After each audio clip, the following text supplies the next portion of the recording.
Fala galera, tudo bem com vocês? Espero que sim, eu estou bem. Estamos aqui para mais uma videoaula, que no caso será a aula de Geografia direcionada para os alunos do nono ano. E vocês já sabem, né? Assim como nas aulas anteriores, sugiro que peguem um caderno, peguem um livro, porque vamos precisar. Então bora lá começar a aula, mas antes disso, roda a vinheta. Anote o número. Capítulo 4, Desafios Políticos que envolve a Ásia. Então galera, lógico, fazendo aquela recapitulação sobre o conteúdo que a gente viu nas aulas anteriores, a gente sabe, né, lógico, a partir até do título do capítulo, que esse capítulo é um capítulo direcionado para o estudo da Ásia, tá? E as suas perspectivas políticas, econômicas, culturais, sociais, enfim, tá certo? A nossa primeira aula teve como objetivo entender a Ásia, né, nesse cenário geopolítico mundial, como a Ásia conseguiu se desenvolver, o desenvolvimento geopolítico do mundo, né, com o decorrer dos séculos, tá certo? E como a Ásia conseguiu se inserir nesse contexto de desenvolvimento e alguns países asiáticos começaram também a aparecer nessa importância econômica, né, e começaram a ter aí uma grande importância econômica, né, no contexto mundial. A gente começou a entender isso na nossa primeira aula. Na nossa segunda aula, o nosso principal objetivo foi entender, né, fazendo essa contextualização histórica para entender a Ásia atual, né, e a gente precisa fazer essa contextualização histórica dos momentos anteriores também, tá? Então a gente procurou entender a Ásia no contexto da Guerra Fria. Esse foi o conteúdo da nossa última aula e hoje o nosso objetivo vai ser entender essa reaproximação das Coreias, além da questão de Taiwan, tá certo? Então hoje a nossa aula vai ser sobre a reaproximação das Coreias e a questão de Taiwan. Então bora lá. Reaproximação das Coreias e a questão de Taiwan. Então galera, quando a gente, né, começa aqui a discutir a situação das Coreias, a gente para analisar, né, e tenta pensar ali com a cabeça dos grandes líderes estadunidenses, não é? E dos líderes soviéticos também, tá? Nessa perspectiva, né, de fazer alguns questionamentos, eu acredito que nenhum desses líderes, tanto estadunidenses quanto soviéticos, imaginaram que essa bipolarização, né, essa divisão aí entre as Coreias, né, Coreia do Norte e Coreia do Sul, iria permanecer até hoje, não é isso? Há 7 séculos aí após, de fato, a separação entre essas duas Coreias, tá certo? Então, quando a gente analisa de fato essa bipolarização, né, essa divisão de países a partir dessa bipolarização que aconteceu, principalmente após aquela Segunda Guerra Mundial, a gente percebe que isso não aconteceu somente com a Coreia, tá, com a Península Coreana. Porém, essa continuidade, né, desses conflitos ideológicos permanece até hoje no contexto da Coreia, tá? E a gente percebe que existe sim, de certa forma também, uma esperança, né, de reconciliação aí entre as duas Coreias, de uma reunificação, tá certo? Então hoje, inclusive, né, na atualidade, assim, a partir de 2010, a gente percebeu que aconteceram algumas dinâmicas, sim, né, de uma tentativa de reconciliação, tá? Alguma tentativa ali de esperança dessa reconciliação, porém, de fato, isso não aconteceu, tá? Então essa esperança continua. E um desses exemplos, galera, de acontecimento que proporcionou uma esperança de reunificação das Coreias foi na Olimpíada de Sydney, lá na Austrália, em 2000, tá certo? Em que as duas Coreias desfilaram juntas, gente, no decorrer ali do estádio olímpico, tá certo? Além disso, essa esperança não foi alimentada somente nesse momento, não, tá? A gente tem como exemplo aí também a Olimpíada de Inverno, que aconteceu agora em 2000, em que, além de desfilarem juntas no estádio olímpico, as duas Coreias, inclusive, andaram, né, desfilaram com a mesma bandeira, tá certo? Com uma única bandeira, e além disso, eles disputaram algumas modalidades como um país único, tá certo? Então unificaram as duas Coreias, Coreia do Norte e Coreia do Sul, em uma modalidade só, tá certo? E isso, claro, vai gerar aí uma perspectiva, né? Vai gerar aí uma apreensão. Será que de fato essa reunificação vai acontecer daqui para frente? Porém, a gente sabe que hoje, né, isso não acontece, tá certo? Mas ainda há esperanças, tá? Um outro acontecimento que, de certa forma, estimulou aí essa esperança de unificação aconteceu em 2002, quando as Coreias assinaram um acordo que permitia com que aqueles familiares, né, aquelas pessoas das duas Coreias que foram separadas no contexto da Guerra da Coreia, tá certo? A gente sabe, né, que a Coreia ela foi separada, uma parte ficou com a Coreia do Norte, outra parte a Coreia do Sul, e lógico, houve ali um contexto em que os familiares, as famílias se separaram, tá? Uma parte da família ficou na Coreia do Sul, outra parte ficou na Coreia do Norte. Isso de fato aconteceu, tá? Então, em 2002, os países assinaram um acordo em que permitiam com que essas pessoas separadas pudessem se reencontrar, certo? Uma parte desses familiares podiam visitar os familiares na Coreia do Norte ou vice-versa, tá? Porém, quando a gente para analisar isso de fato, esse acontecimento, né, essa quantidade de gente que de fato pôde visitar os familiares apareceu principalmente no contexto simbólico, tá? Quando a gente vai analisar os números. Em 2012, o governo sul-coreano possibilitou que 400 famílias pudessem visitar os parentes lá na Coreia do Norte, tá? Mas só que essas 400 pessoas, né, foram escolhidas num total de 66 mil pessoas. Tá certo? Então, foram só 400 vagas direcionadas para 66 mil pessoas. Então, aparece aí como um número simbólico, de certa forma, mas isso, de certa forma, né, não vai deixar de possibilitar aquela esperança de uma reunificação e da aproximação entre esses países.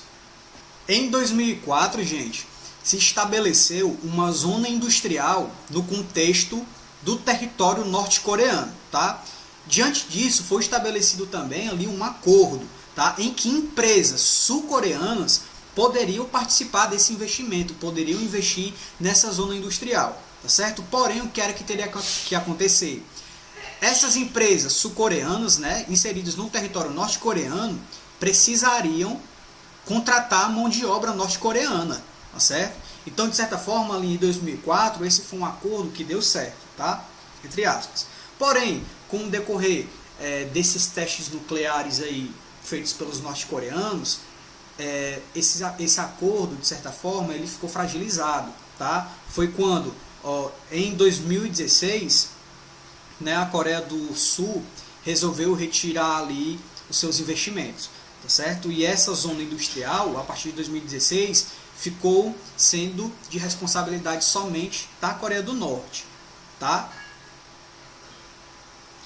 Atualmente, a gente sabe que essa região fronteiriça, né, entre a Coreia do Norte e a Coreia do Sul é uma das regiões de maior tensão, né, geopolítica no contexto do mundo, certo? As tensões ali, gente, geopolíticas são enormes, tá? A gente já viu aqui que em 2018, ali no decorrer da década iniciada a partir de 2010, houve ali algumas tentativas de reaproximação, tá certo? Porém, por causa desses testes nucleares, esses testes armamentistas norte-coreanos, né, essa tentativa aí de demonstrar o seu poderio militar norte-coreano, fez com que essas relações, não somente com a Coreia do Sul, tá, mas com outros países, ficassem fragilizadas. Tá? A gente viu isso na aula anterior, inclusive.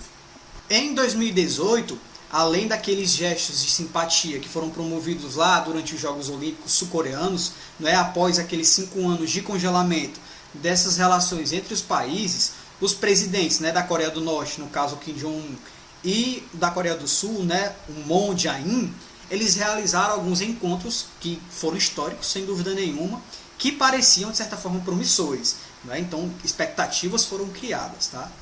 Porém, a gente sabe de todo o contexto, né, ali de negociação das realizações das atividades nucleares que estavam sendo feitas pela Coreia do Norte. Né? Havia negociações ali para que essas atividades nucleares acabassem, certo? E além disso, as sanções, né, que eram impostas pelos Estados Unidos aos países socialistas, tá certo? Fez com que essa tentativa de reaproximação enfraquecesse. Tá? Na questão das Coreias, os Estados Unidos costumam criticar ali a China por causa da falta de clareza de posicionamento. Né? Os Estados Unidos questionam a China: olha, você apoia quem? Coreia do Norte ou Coreia do Sul? Mantém relações com a Coreia do Norte, de fato, ou com a Coreia do Sul? E aí, como é que vai ficar? Tá? Então, os Estados Unidos faz esse questionamento, né, diante da perspectiva chinesa em relação às Coreias, tá certo? Porém, para além disso, um outro questionamento, né, uma outra tensão ali criada entre Estados Unidos e a China é a questão de Taiwan. Galera, e como é que a gente pode contextualizar historicamente essas tensões? A gente sabe que quando o exército comunista, não é, liderado por Mao Tse Tung, conseguiu, né, vencer ali a Revolução Chinesa, que aconteceu em 1949, a gente sabe que quando Mao Tse Tung venceu, os opositores de Mao Tse Tung, né, esses opositores, os rivais, eles se direcionaram para uma ilha, tá certo? Que no caso foi a ilha de Taiwan, tá? Essa ilha ela se tornou capitalista, tá certo? Era uma ilha autônoma, tá? E ficou conhecida, né, ficou sendo chamada ali como China nacionalista, tá certo? A gente sabe que no posterior momento, lá na década de 1970, Taiwan se tornou um dos tigres asiáticos, não foi isso? E claro, galera, a China jamais aceitou essa certa autonomia que Taiwan tem, não é isso? Inclusive, a China considera Taiwan como uma província aí, rebelde, né? A China chama Taiwan ali como uma província rebelde e não foram poucas vezes as tentativas, né, as ameaças aí da China de reintegrar aquela região ali de Taiwan ao território chinês, tá certo? Porém, por que isso não acontece? Por causa dos Estados Unidos, tá certo? Os Estados Unidos protegem militarmente ali Taiwan, não é? Principalmente porque os Estados Unidos, claro, considera Taiwan ali como um estratégico aliado ali no contexto da Ásia, não é?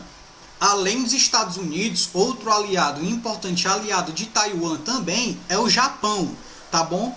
Porém, apesar dessas alianças que Taiwan tem e essa certa autonomia política e econômica, a comunidade internacional ainda não reconhece, né, Taiwan ali como um país independente, tá certo? Isso, sem dúvida nenhuma, vai acirrar ainda mais as tensões geopolíticas que acontecem na região asiática. E lógico, galera, para a gente poder praticar, sugiro que a gente resolva uma questãozinha que está lá na página 424, tá? No caso é a 8ª questão, uma questão objetiva, bem facinho, tá? Sobre o conteúdo que a gente acabou de ver. Então bora lá, 8ª questão, página 424. Entre os fatores que podem facilitar e dificultar a médio prazo a reincorporação de Taiwan ao território chinês, destacam-se respectivamente. Então, galera, o que é que dificulta a reincorporação de Taiwan ao território chinês? Bora lá. Ó. Item A.